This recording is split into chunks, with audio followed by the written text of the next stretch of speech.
मंडळी नमस्कार. तुम्ही पाहताय सांगोला तालुक्यातील number 1 news channel Sangola politics. मंडळी, आत्ताच्या घडीची सर्वात मोठी ब्रेकिंग न्यूज आहे. मंडळी, माजी आमदार दीपक आबा साळुंखे पाटील यांनी उद्या रविवारी तातडीची बैठक बोलवली आहे. या बैठकीत दीपक आबा कोणता राजकीय निर्णय घोषित करणार याकडे संपूर्ण तालुक्याचं लक्ष लागून राहिलं आहे. या बैठकीत दीपक आबा हे राजकीय भूकंप घडवणार अशी शक्यता वर्तवण्यात येत आहे.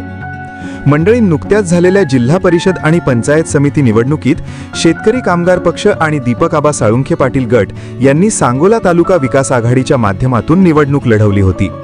या निवडणुकीत शेतकरी कामगार पक्षाला 6 आणि दीपक आबांच्या गटाला 3 अशा एकूण 9 जागा सांगोला तालुका विकास आघाडीला मिळाल्या होत्या.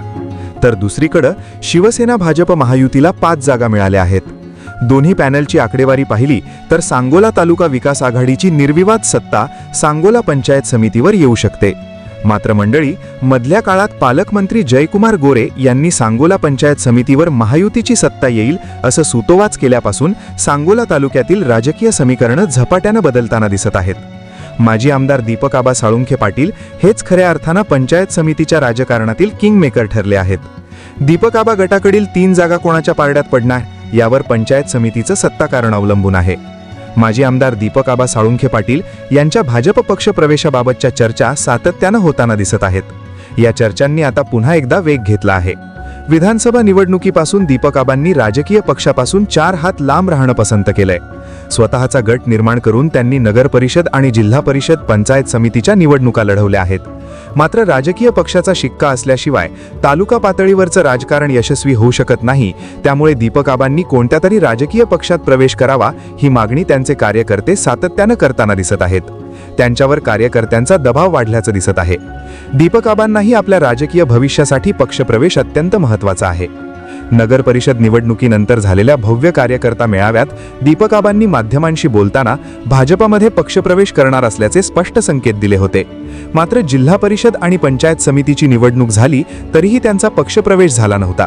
आता बदलत्या राजकीय समीकरणांनुसार दीपक आबांना सोबत घेऊन शिवसेना आणि भाजपने सांगोला पंचायत समितीवर आपला भगवा ध्वज फडकवण्याचा प्रयत्न चालू केला असल्याचं दिसतंय.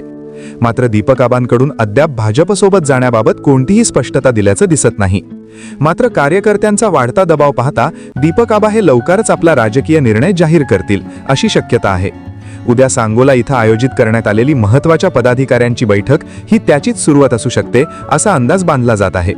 उद्याच्या बैठकीत दीपक आबा हे पंचायत समितीच्या सत्ता स्थापनेबाबत कोणता निर्णय घेणार, भाजप पक्ष प्रवेशाबाबत ते घोषणा करणार का, या प्रश्नांची उत्तरं मिळतील असा आशावाद त्यांच्या कार्यकर्त्यांकडून व्यक्त होताना दिसत आहे.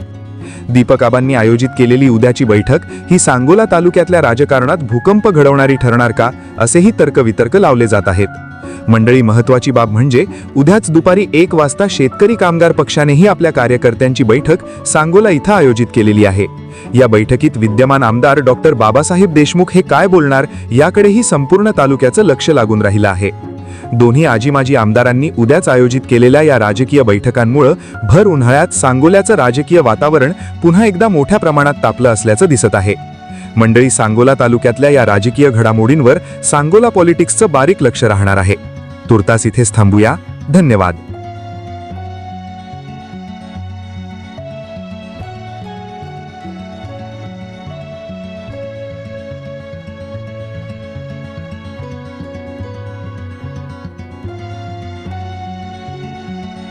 आपण सांगोला पॉलिटिक्स YouTube चॅनल जर पहिल्यांदा पाहत असाल तर नक्की सबस्क्राईब करा आणि तालुक्यातील प्रत्येक बातम्या, ताज्या घडामोडी काही क्षणात जाणून घ्या.